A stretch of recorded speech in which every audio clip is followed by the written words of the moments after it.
Okay, welcome to the channel. My name is Adrian. Welcome to English with Adrian, helping you increase your vocabulary, speak better English, and speak like a native Englishman. Let's have a look at ellipses. Ellipses and how to use them.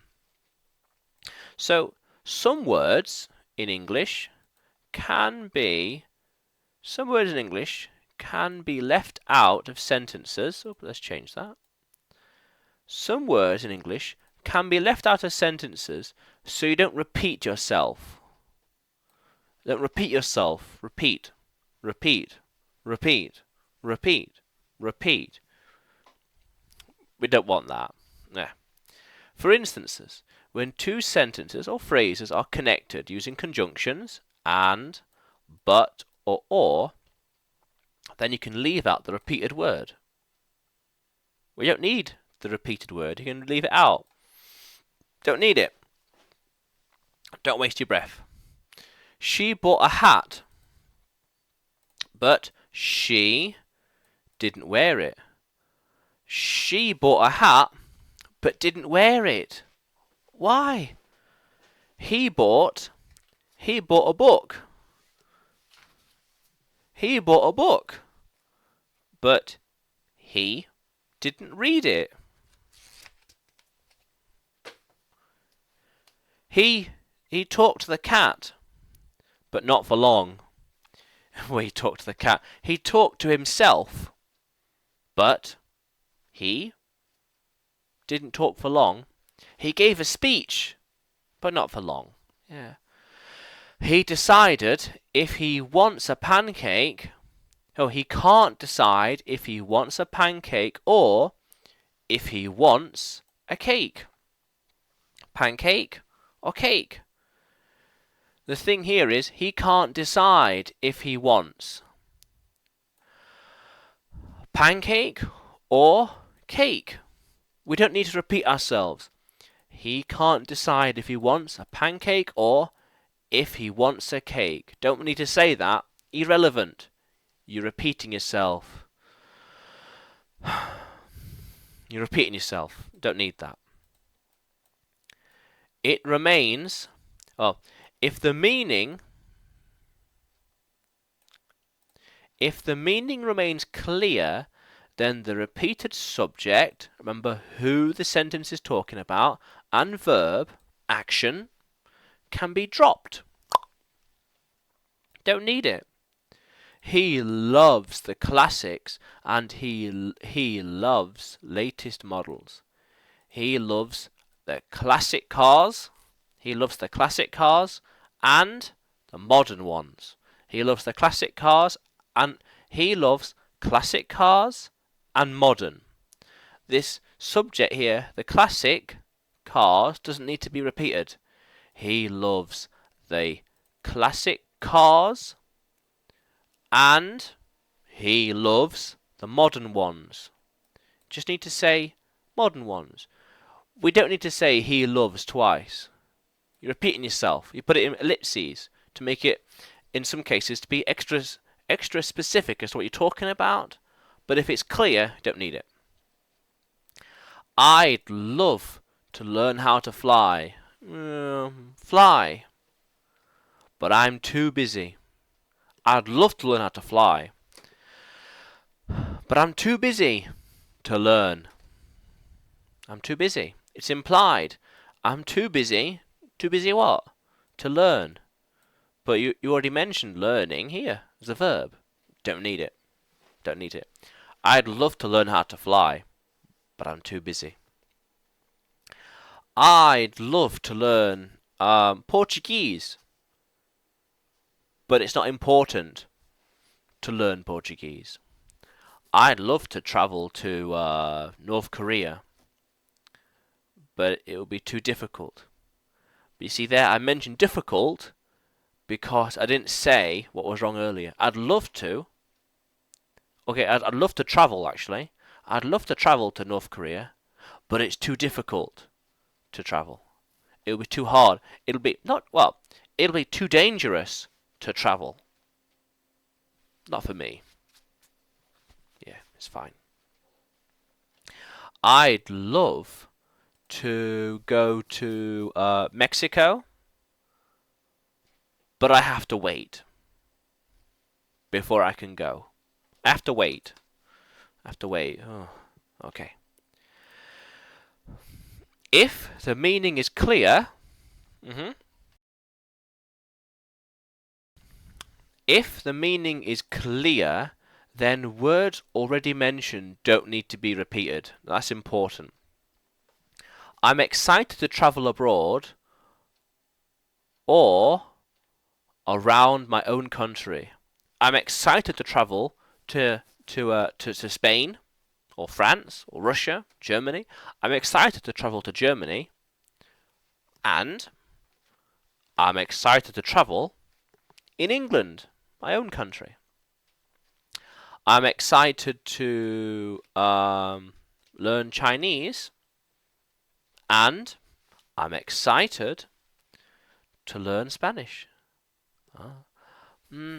I'd like to learn Arabic, and I'd like to learn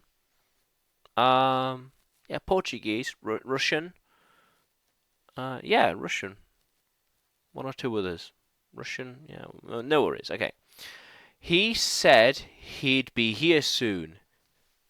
He told me he'd be here soon. He'd be here by now. He'd be here. But he isn't. But he isn't. Isn't what? He isn't here. That verb already mentioned here. He said he'd be here soon. But he isn't. He isn't here. But he told me. But he's not here. Well, there you go. Now, whoops, let's get rid of that.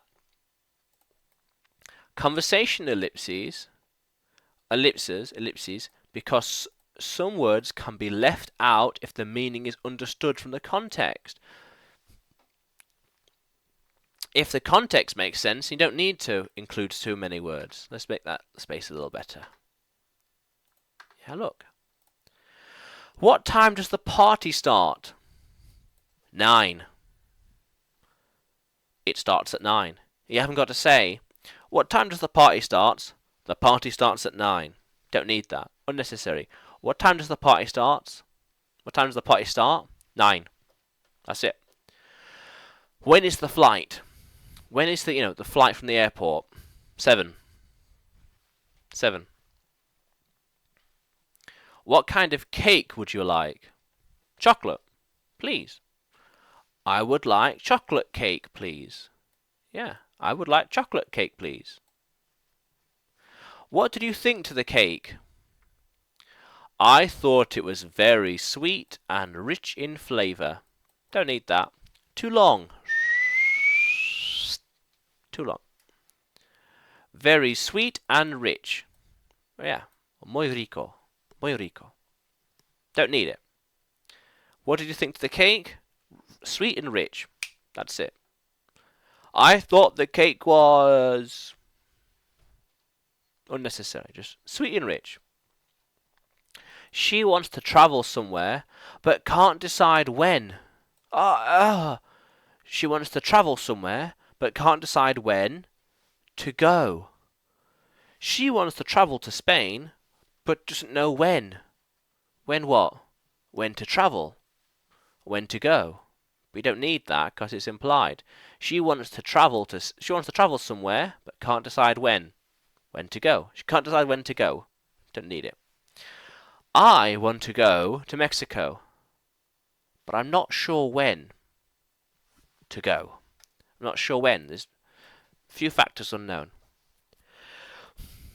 He needs to fix the garage door.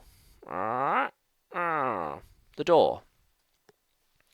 But I don't think he has the tools. The tools. Tools for what? The tools to do it. To fix the garage door. To fix the door. But it's already implied what he's going to fix. The garage door. Don't need to say it. I want to read my book, but I don't think I have the time. Time for what? Time to read my book. I don't think I have the time. Yeah, not sure. But there's always opportunity. Yes. So, pretty cool how when you don't, when the context or the sentence doesn't need the subject or a verb, you can remove it and simply not mention it. In terms of spoken English, you don't need to repeat yourself. Otherwise, you're wasting your breath, you're just talking, yak, yak, yak. Ah, no, no, no. In written English, yeah, it's best not to include the subject and verb twice because it's just too much writing, not necessary, and you're wasting time and energy. No, no, no, just no, no, no. He can't decide if he wants a pancake or cake. He can't decide if he wants to learn Spanish or German. He can't decide whether he wants to go to Spain or Morocco. He can't decide. Which one? He can't decide if he wants to have cake or if he wants, not necessary, a pancake. There you go. Not necessary. Interesting stuff. Yeah. So that's how you can use ellipses in English. Now, if you want to keep learning English, expanding your vocabulary, and speak like a native Englishman, then hit the subscribe button below and press the bell notification next to it for the latest videos and uploads. Until then, though, however, I'll see you next time. Keep going. See you soon.